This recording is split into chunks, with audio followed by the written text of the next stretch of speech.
anh tới bên em. Dù đâu anh cũng sẽ chết, đừng buồn nhé em. Để gặp được chính em là điều đầu tiên khiến anh trở về nhà.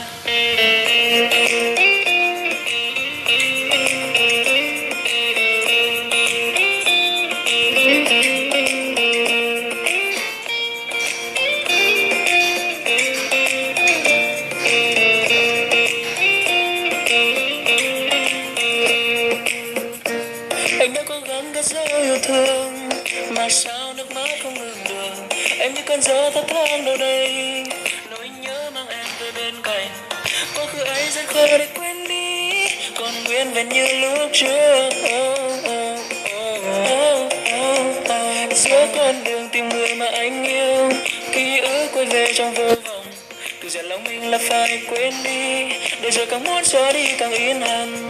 Dừng chân phía cuối con đường mà sao anh không thể tìm thấy. Dừng lại, dừng lại, chậm lại một chút thôi. Người ngủ say anh đang tìm kiếm, chẳng còn điều gì khó khăn để cản ngăn anh tới bên em. Dù ở đâu anh cũng sẽ chết, đừng buồn nhé em.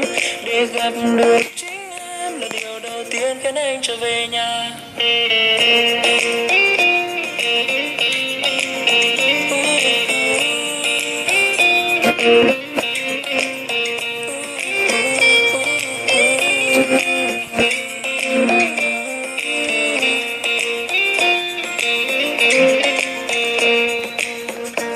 Rồi bao không gian tình lạc ở nơi anh, ký ức vô tình quay trở lại. Chạm vào màn đêm anh say hay mơ, là hình bóng em luôn luôn hiện về. Chẳng luôn phía trước kia, buồn đau em không hiểu thấu.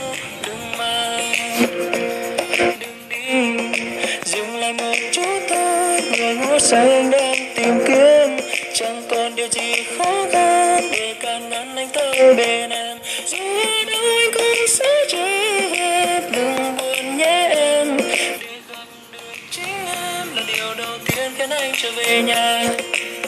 Một mình ôm nhưng vẫn vương, em giờ ở đâu, ở đây. Hay để anh cứ nhớ nhung để được gặp em mà. Anh đã mất đi tất cả, giờ một người một thế giới.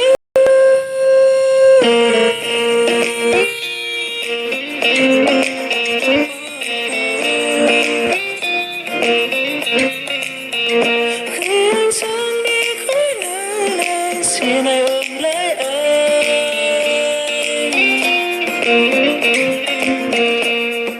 Chậm lại từng phút giây, thời gian ơi có thể dừng mãi.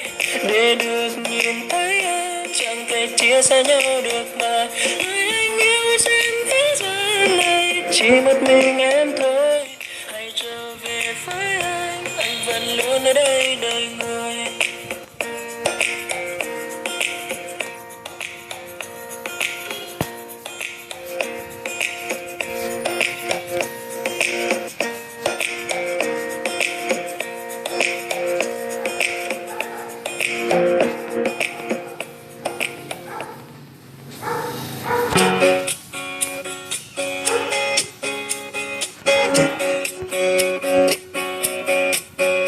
Mình bắt chước loài mèo cứ nhớ, cứ cùng anh mèo mèo mèo mèo. Em chỉ muốn ôm anh nhõng nhẽo, ai trong mèo mèo mèo mèo mèo. Ô nhịp tim em bum bum. Bởi thầm yêu nụ cười xấu xa, vì anh yêu em không nói nên là mèo mèo. Mỗi sáng sớm luôn mong cái ôm của em được giữ mãi giây phút ở cùng nhau. Em quan trọng đến yêu em, anh tin em biết rõ mà. Bởi em là nữ chính của cuộc đời anh. Nhưng đôi khi em lười biếng như mèo kia, thỉnh thoảng buồn chán sẽ bắt em chọc tức ai. Nhưng anh thì vẫn nhẫn nại, vẫn luôn dịu dàng cho em xuyên sao. Và em luôn mong ước làm mèo con của anh. Mình bắt chước loài mèo cứ nhớ, cứ cùng anh mèo. Em chỉ muốn ôm anh nhõng nhẽo, ai trong mèo mèo mèo mèo mèo. Ô nhịp tim em bum bum. Bởi thầm yêu nụ cười xấu xa, vì anh yêu em không nói nên là mèo mèo.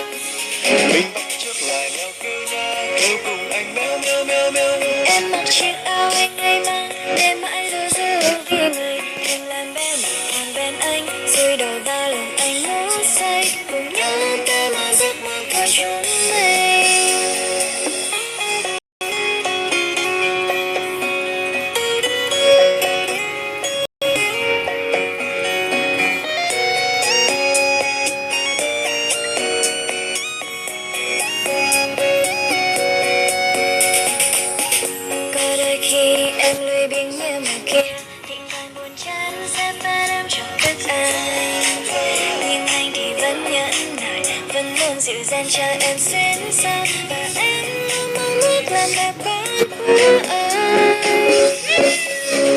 Mình bắt chước lại là cứ nhớ cứ dòng anh mơ em chỉ muốn ôm em nhõng nhẽo thay cho mèo mèo mèo mèo mèo để nhịp tim em luôn luôn đập để đừng yêu nụ cười xót xa vì anh yêu em không nói mèo mèo mèo mình bắt chước lại là cứ nhớ cứ dòng anh mèo mèo mèo mèo em mặc chiếc áo anh hay mang để mãi luôn giữ vì người em làm bên anh rồi đầu vai lòng anh muốn say cùng giấc mơ của chúng mình bắt chước lại là cứ nhớ cứ dòng anh mèo mèo mèo mèo em chỉ muốn ôm em nhõng nhẽo thay cho mèo mèo mèo mèo mèo ôm nhịp tim em luôn luôn đập để đừng yêu nụ cười xót xa vì anh yêu em không nói mèo mèo mèo mèo mình bắt chước lại là cứ nhớ cứ dòng anh mèo mèo mèo mèo em mặc chiếc áo anh hay mang để mãi luôn giữ vì người em là bên anh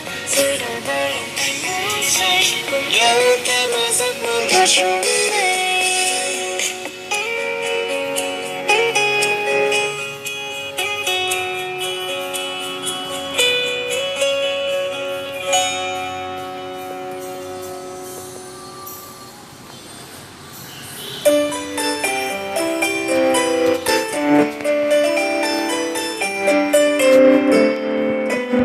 Người yêu ơi yêu mình em được không từ giờ và sau này xuôi lạnh nơi đây mùa đông là ngày ta xuân vầy con tim hăng gầy tình yêu đông đầy hãy để em chứng minh cho anh thấy người yêu ơi yêu thì có gì sai đâu có sai đâu không là em thì ai để em đưa anh về là tình yêu mãi mãi mặc kệ người ta cười chê bởi vì tình yêu là thế làm người yêu em nhé baby.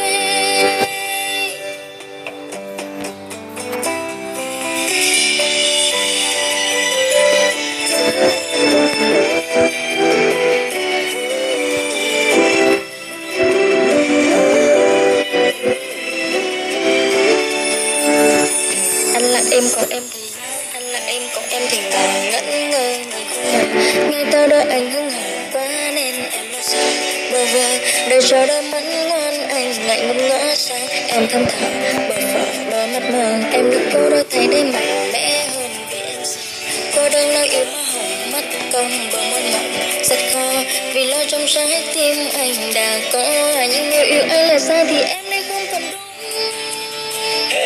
người yêu ơi yêu mình em được không từ giờ và sau này xuôi lạnh nơi đây mùa đông là ngày ta xuân vầy con tim hăng gầy tình yêu đông đầy hãy để em chứng minh cho anh thấy người yêu ơi yêu thì có gì sai đâu có sai đâu không là em thì ai để em đưa anh về là tình yêu mãi mãi mặc kệ người ta cười chê bởi vì tình yêu là thế là người yêu em nhé baby giờ làm trong em nhé baby. Tôi không hiểu tự nhiên gặp em trái tim vào bên trái chạy sang phải quán có các tính một cộng một bằng hai anh cộng em thì bằng ba là sai nhưng tôi đã nói sẽ đúng nếu như hai ta vẫn mà yêu nhau bạn chưa đến chơi nhiều yêu trai hoa đẹp biết mấy có hôm này phải phai yêu xong chia tay ai cũng sợ yêu xong chia tay có duyên không nợ anh yêu nhiều nên anh không sợ tình yêu trao cho em đông đầy như những tháng ngày mình bên nhau bao nhiêu khó khăn chẳng phai màu và hãy làm vợ của anh đi người yêu nhỏ bé ơi my baby. Người yêu ơi yêu mình em được không từ giờ và sau này xuôi lạnh nơi đây mùa đông là ngày ta xuân vầy con tim hăng gầy tình yêu đông đầy hãy để em chứng minh cho anh thấy người yêu ơi yêu thì có gì sai đâu có sai đâu không là em thì ai để em đưa anh về là tình yêu mãi mãi mặc kệ người ta cười chê bởi vì tình yêu là thế làm người yêu em nhé baby giờ làm trong em nhé baby em đã có đôi thay để mạnh mẽ hơn vì em sợ cô đơn là khi những nỗi nhớ như sóng xô nơi đây từng cơn là khi anh cử đổ bên ai đau đớn nên em giận hờn nhưng nếu yêu anh là sai em không cần đúng người yêu ơi yêu mình em được không từ giờ và sau này xuôi lạnh nơi đây mùa đông là ngày ta xuân vầy tình yêu đông đầy hãy để em chứng minh cho anh thấy người yêu ơi yêu có gì sai, đâu có sai đâu. Không là em thì ai để em đến vậy, là tình yêu mãi mãi một kệ người ta cười trái, bởi vì tình yêu là thế, làm người yêu em nhé baby. Giờ làm chồng em nhé baby, làm người yêu em nhé baby, giờ làm chồng em nhé baby. Ý anh sao, ý anh sao, ý anh sao, ý anh sao.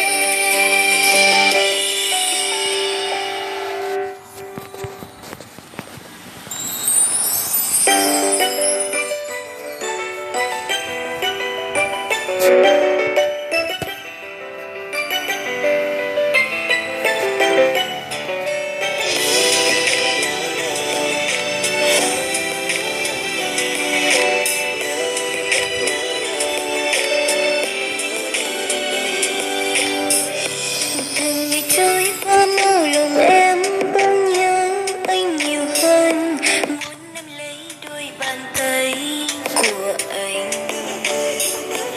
Rồi giật mình vì ngày hôm qua anh cho em ngần lời yêu thương vỗ về, cho em một tình yêu.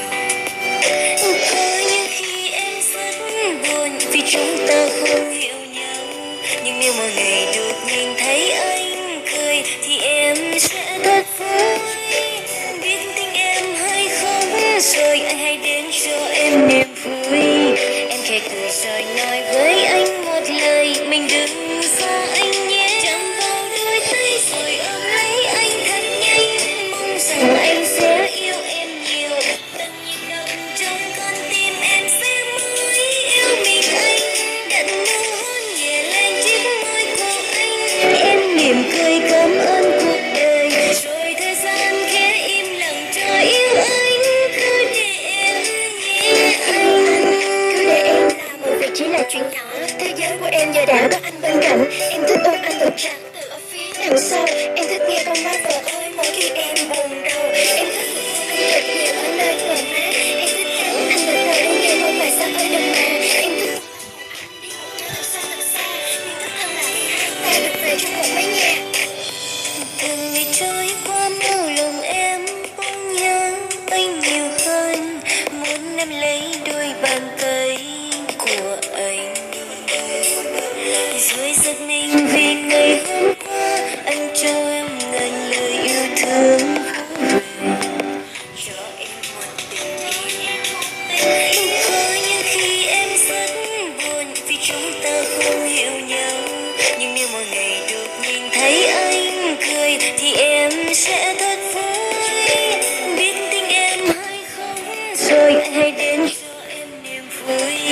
Em khẽ cười rồi nói với anh một lời, mình đừng xa anh nhé. Chạm vào đôi tay rồi ôm lấy anh thật nhanh, mong rằng anh sẽ yêu em nhiều. Từng nhịp đập trong con tim em sẽ mãi yêu mình anh. Đặt nụ hôn nhẹ lên chiếc môi của anh, em mỉm cười cảm ơn cuộc đời. Rồi thời gian khẽ im lặng cho yêu anh, cứ để em nhé anh. Rồi ôm lấy anh thật nhanh, mong rằng anh sẽ yêu em nhiều. Từng nhịp đập trong con tim em sẽ mãi yêu mình anh. Đặt nụ hôn nhẹ lên chiếc môi của anh, em mỉm cười cảm ơn cuộc đời. Rồi thời gian khẽ im lặng cho yêu anh, cứ để em nhé anh.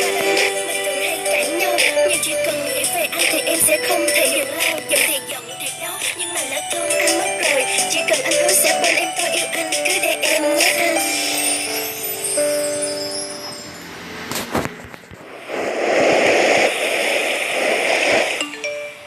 Sáng nay tỉnh dậy một dòng tin ơ ba ơi dậy đi.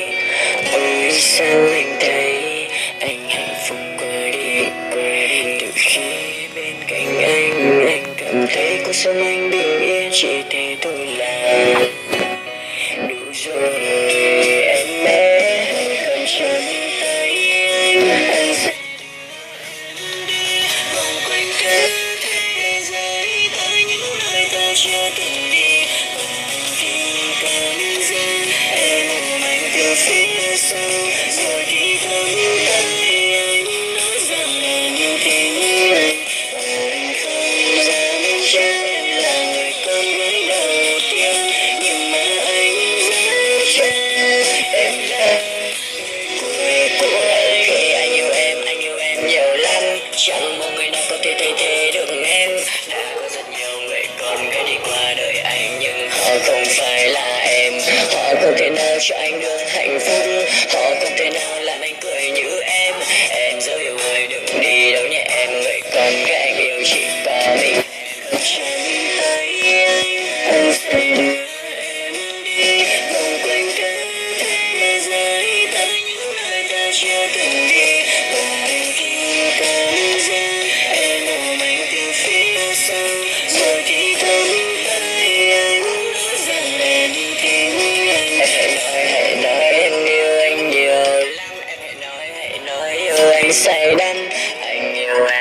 chỉ yêu em thôi và không bao giờ đổi thay đâu. Anh muốn nói rằng đừng chia tay anh muốn nói rằng đừng đi đâu xa anh muốn nói rằng anh yêu em, rằng anh yêu em baby. Không cho biết anh sẽ đưa em đi vòng quanh cả thế giới, tất những nơi ta chưa từng đi. Và anh thì cảm giác em ôm anh từ phía sau, rồi thì không thấy anh nói rằng em yêu thương anh. Và anh không dám trao em là người con gái đầu tiên, nhưng mà anh dám trao lời cuối của anh.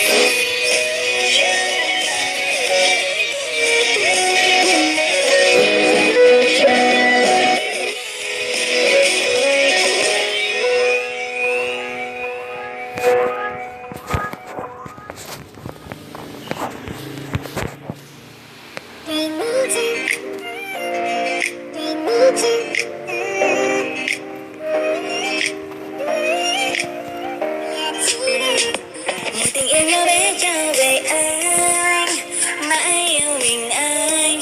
Một bài ca em viết trao tặng anh, chỉ mỗi anh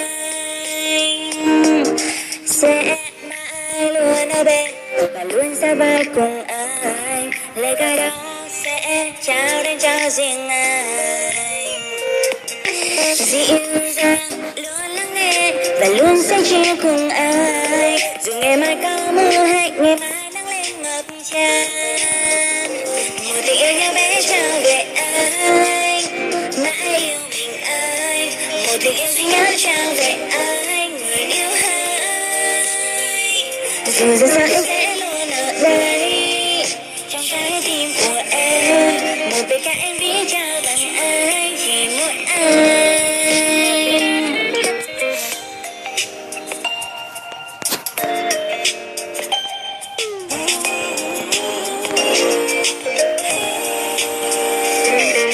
Sát cánh tay đến đây để em giữ anh thật chặt, bờ môi khẽ nói bao tiếng em yêu anh. Yeah. Mi cùng tay nắm tay, chỉ xin chúng ta một đôi, rồi ngày mai gió mưa mình cũng sẽ mãi bên cạnh nhau. Một tình yêu nhỏ bé trao về anh, mãi yêu mình anh. Một tình yêu duy nhất trao về anh, người yêu hỡi. Dù giờ sao em sẽ luôn ở đây trong trái tim của em. Một bài ca em viết trao tặng anh, chỉ mỗi anh.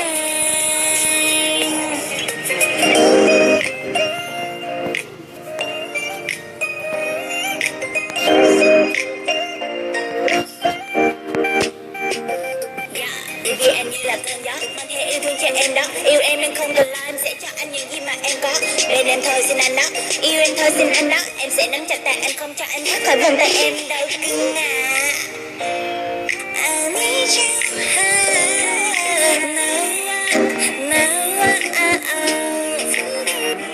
một tình yêu nhỏ bé trao về anh, mãi yêu mình anh.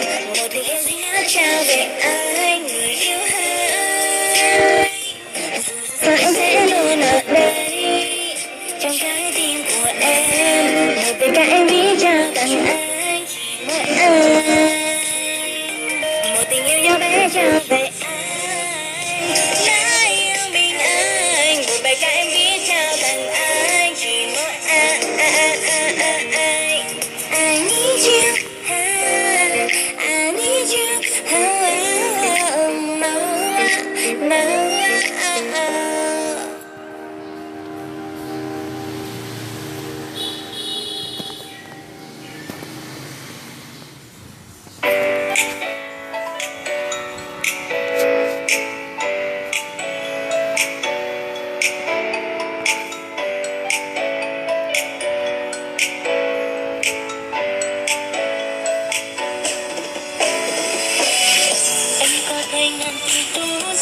no, no. Em là bao bình cho muôn vì sao ấy. Em ngọc ngà quyến rũ vậy thôi, nhưng ướt hoài mỗi khi giận ai.